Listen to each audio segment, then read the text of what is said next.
तुमको क्या लगता था नहीं लौटेंगे क्या? गलत। जब तक तोड़ेंगे नहीं तब तक छोड़ेंगे नहीं।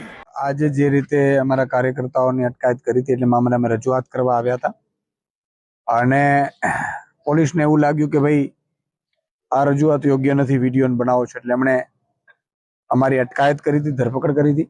ભાજપ સરકાર મને લાગે છે કે આમ આદમી પાર્ટીના કાર્યકર્તાઓથી ડરી ગઈ છે. જેલથી ડરાવવાની બીવડાવવાની પણ કોશિશ થઈ હોય એવું લાગે છે, પણ લોકો છે એ હંમેશા અત્યાચારની વિરુદ્ધમાં મતદાન કરતા હોય છે. આજે સત્યની જીત થઈ છે, સત્યમેવ જયતે. અમારા બધા કાર્યકર્તાઓ અડીખમ હતા. અમને ક્યારે જામીન મળશે કે ક્યારે છૂટશું અમને ખબર નહોતી અને સ્વાભાવિકપણે કે પોલીસ છે એની કાર્યવાહી એની રીતે કરતી હોય, પણ એટલું ચોક્કસ છે આવું અત્યાચાર પ્રજા ક્યારે સહન નહીં કરે.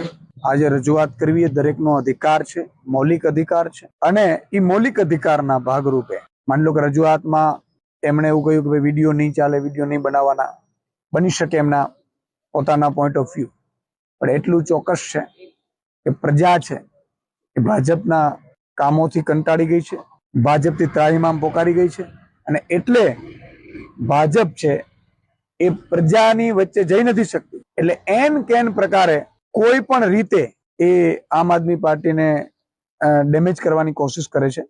પણ અમારા બધા કાર્યકર્તાઓ મજબૂત રહ્યા છે. અમને એવું હતું કે ભાઈ મહિનો રાખશે, 1.5 મહિનો રાખશે, 5 દિવસ રાખશે કે કાલે છૂટી જશે.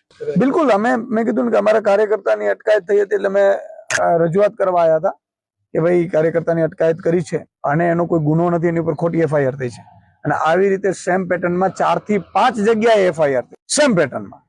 એટલે અમે અહીંયા રજૂઆત કરવા આવ્યા હતા. એ અમારો મુદ્દો હતો. પોલીસનો વ્યવહાર કેવો છે તમારી સાથે? જો પોલીસ છે હંમેશા મને એવું લાગે છે કે ચીઠીની ચાકર હોય છે. પોલીસ ઘણી વખત એવું થતું હતું કે ભાઈ જવા દેશું, પછી એમ કે ના તમને પાસે ધરપકડ કરવાની છે, અટકાયત કરવાની છે, અટક કરવાની છે, એની કાર્યવાહી કરતી હોય છે. એનો અમને વાંધો પણ નથી. અમે જેલ કે એના અત્યાચારથી અમે ડરવાના નથી. અમારી સાથે ગુજરાતની જનતા છે. આજે ગુજરાતની જનતા, ઈશુદાનભાઈ એક દિવસ જેલમાં ગયો અને મેં પાછળ જોયું છે લગભગ અત્યારે બહાર નીકળ્યા પછી કે લાખોની સંખ્યામાં ગુજરાતની જનતા એકઠી થઈ ગઈ. એ મારા પ્રત્યેનો પ્રેમ છે. ખબરો જોવા માટે અમારી YouTube ચેનલ, Instagram અને Facebook ને સબસ્ક્રાઇબ, ફોલો, લાઇક અને શેર કરો.